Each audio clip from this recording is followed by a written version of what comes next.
Hi folks, and welcome back to the Storm and Cellar. The Israeli Defense Force is like a fine-tuned machine.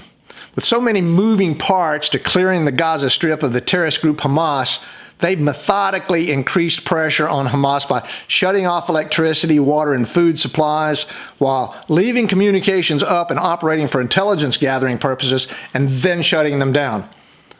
So what's next?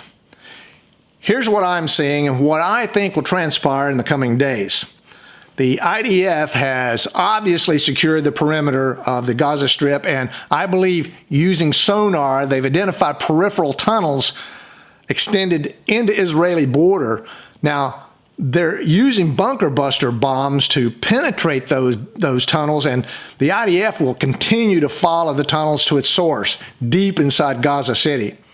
Remember, Hamas has had years to build an extensive, well-fortified tunnel system all over Gaza Strip and even into Israel. So destruction of those will cause Hamas to scatter like cockroaches in a burning building. So let's talk about the IDF ground force strength. They have 3 commands or corps. The Northern Command contains 4 divisions, which will primarily be involved with Hezbollah and Lebanon and, of course, Syria. The Central Command has 3 divisions containing the West Bank and Jordan, but I don't think Jordan's a player here. And the Southern Command, which has 4 divisions, normally protecting the southern flank with Egypt, which again I don't think is a player, or in this case, Hamas and Gaza City. Naturally, they should be able to pull from each command as needed in specific areas, but my guess is that Southern Command will be sufficient to handle Gaza. The IDF has effectively used precision bombings of key Hamas targets in Gaza City and has done everything they can to warn citizens to evacuate. However, Hamas is not only preventing that from happening, but Israeli intelligence is reporting that Hamas has a headquarters below a hospital in Gaza City. So the big question is, when will the IDF begin their full operational combat move into Gaza Strip?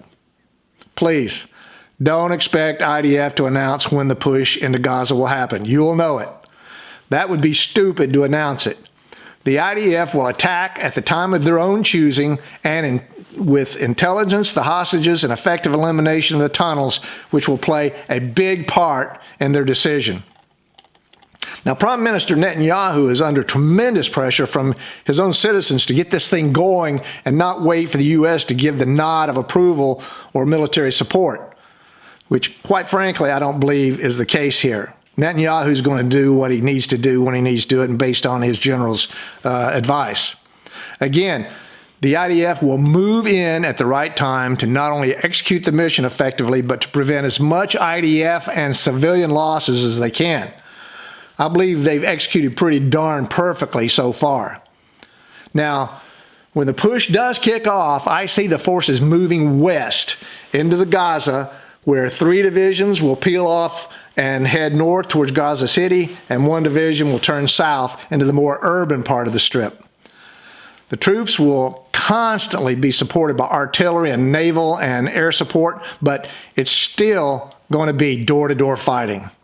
Trust me, as I deployed with J-Stars to support the Marines in the Second Battle of Fallujah, it is brutal and bloody fighting, and that's what they're going to expect when they get there. The IDF will be met with small arms mortars, rockets, RPGs, and booby traps throughout the Strip. Every building will have RPGs on top of it, and every building will have booby traps throughout, so it'll be a tough go there. Naturally, I expect Hezbollah to engage the IDF out of Lebanon and probably Iranian-backed terrorists out of Syria. Now, here's where it gets interesting, if not scary. Iran is already doing their saber rattling and threatening missile strikes into Israel. So if that does happen, the Israeli Air Force will unleash its air power onto Iran. Honestly, the U.S. has lost its foreign policy edge after their tit-for-tat U.S. airstrikes as a result of 16 Iranian-backed forces attacking military forces in Syria and Iraq, and the U.S. telling the Iranians, we didn't want to do this, but we had to because of your attacks. Give me a break. Furthermore, An Iranian head of terrorism who was allowed to speak at the UN threatened the U.S. by saying the U.S. will not be spared if the Israeli Gaza operation didn't stop immediately. The U.S. is weak in definitely non-threatening talk, and actions are totally non-effective, and has contributed to this whole mess. In other words, the Ayatollah is laughing his butt off at the U.S. right now. What's even more serious is the fact that the entire Quad alliance of not only Iran, but China, Russia, and North Korea are also seeing the U.S.'s weakness. Yesterday, a Chinese fighter jet came within 10 feet of a US B-52 flying in international waters in the South China Sea with hardly any pushback from the U.S. State Department. Expect the Quad alliance to up their game very soon to achieve their strategic objectives. Finally, although we have 2 aircraft carriers in the Med and a plethora of U.S. Air Force aircraft in the Southwest Asia region, the U.S. needs to be on alert at their homeland. With the huge pro-Hamas support in the U.S. and thousands of Middle Easterners that have come across the U.S.'s southern border illegally, I say there's a real terrorist threat, and the possibility is there and a serious concern for the FBI. Perhaps if the FBI kept their investigations to possible terrorist attacks and not tailing some soccer mom that spoke out at a school board meeting, the U.S. would be ahead of the game. So what do y'all think?